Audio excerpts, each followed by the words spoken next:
शाम साहब, आप समझते हैं एक तो बड़ी जामे गुफ्तगू की मेजर रिटायर्ड मीसम रज़ा साहब ने कि भाई अब जिनकी मेहमान नवाजी आपने की थी, जिनको अपने घर में रख कर पाला था, अब हालात मुख्तलिफ हो गए हैं और वो अब आपके मुंह पे आके आपके घर में घुस पाए आप पे हमला कर रहे हैं और वो किसकी सरपरस्ती में, किसके लिए, किससे वो स्पॉन्सर्ड हैं, ये सबको पता है। क्या कहिएगा?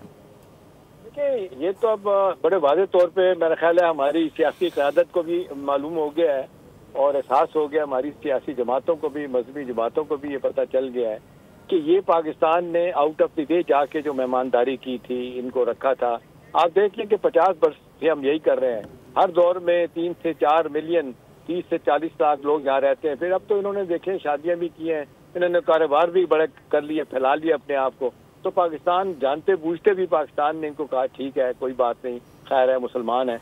लेकिन अल्टीमेटली जब आपने देखा कि पाकिस्तान की क़यादत को, रियासत को समझ आ गई कि ये इनके अंदर ही लोग बैठे हुए हैं जो सहूलतकारी करते हैं, कुछ इन्वॉल्व भी हैं दहशतगर्दी में, तो पाकिस्तान ने फैसला किया। और आप देख लें, अभी पिछले हफ्ते मॉस्को फॉर्मेट का जो इजलास हुआ था, उसमें जिस तरीके से बड़ा वाज़ेह तौर पर आपने देखा, उन्होंने ऐलान किया कि जी ये आप दहशतगर्दी बंद करें, आपकी सरजमीन इस्तेमाल हो रही है, दहशतगर्दी के लिए ख़त्म होना चाहिए।